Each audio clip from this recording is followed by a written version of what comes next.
YouTube, what is going on, you straight beautiful guardians of the internet? It is Mesa Sean back at it with some Destiny now that the servers are back online, and I enjoyed the graphics outside. It was actually 1080p, 200 frames per second, and I don't know, that's just a stupid joke. But what's going on, guys? I'm gonna kill two birds with one stone again and do a dual weapon review. This is a pretty cool setup that has been working for me. I've been meaning to do this for a while now, basically, and when I discovered this the setup was when the Queen's Wrath was around, and I had to take out those 3 fallen walkers all the time, and that video will be annotated on your screen right now.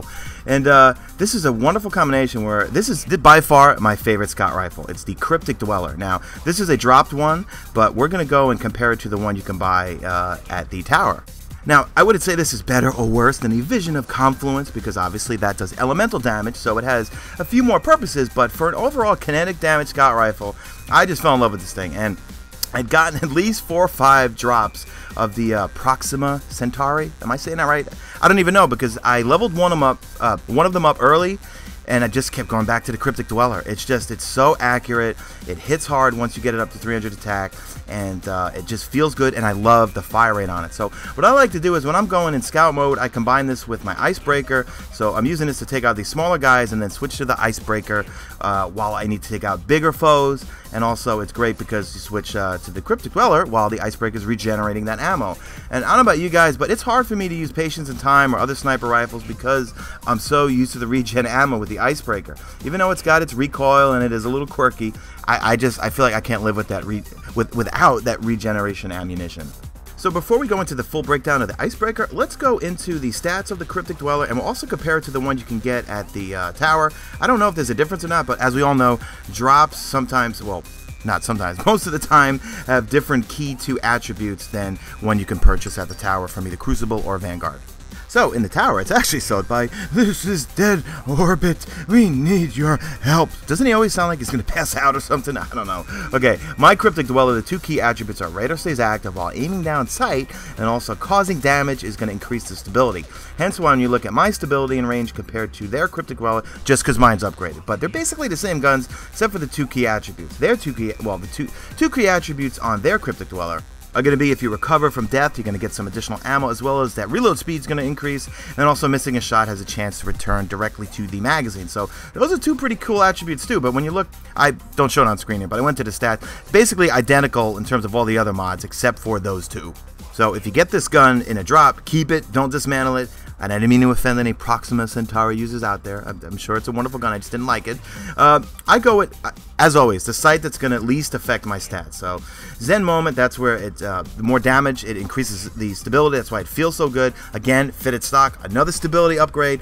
Third Eye, radar stays active while aiming down sight. I don't really find that useful for myself. I just care about the stability. And once you get this up to 300 attack, even though it's kinetic damage, it just hits hard. It's very accurate, and I love the fire rate.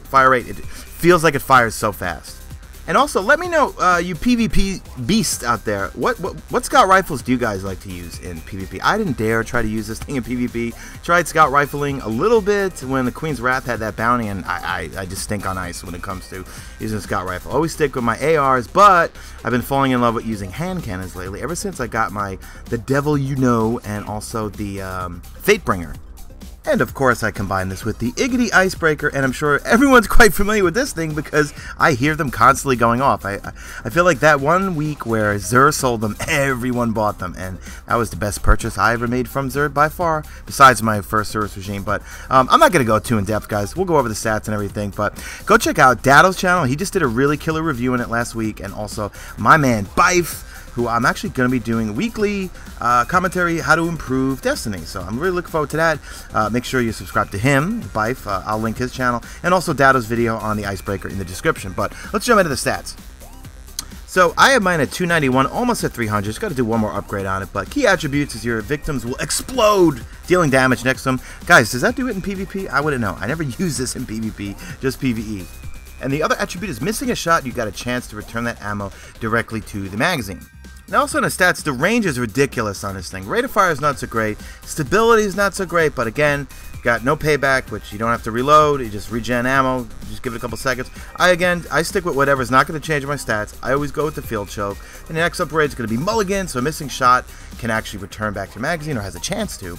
Now, out of these three, I don't know. You know, I bounce back and forth. Right now, I'm using Sended to increase range and accuracy, more for the accuracy because it already has great range. But I like to kind of mix it up between these three. Find out, you know, whichever one's easier for you. Quick draw can be good, but I find I don't really need that.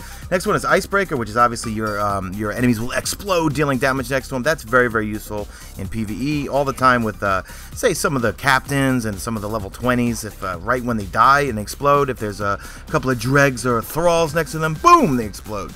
And that is it for me, guys. You know, this is not supposed to be a big Destiny tips and tricks. Drop a like. It's like, you know, people who use those thumbnails in huge letters. It says tips and tricks, get better. And they use just like, they'll put like 12 purple engrams on the front to get you to click the video and then ask for likes before you even watched it.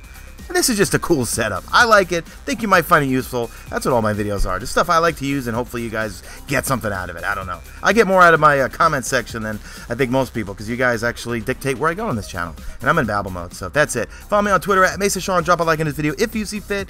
And follow my Twitch stream. Link in the description. I stream the Vault of Glass twice a week, and that's it. Stay beautiful, Guardians.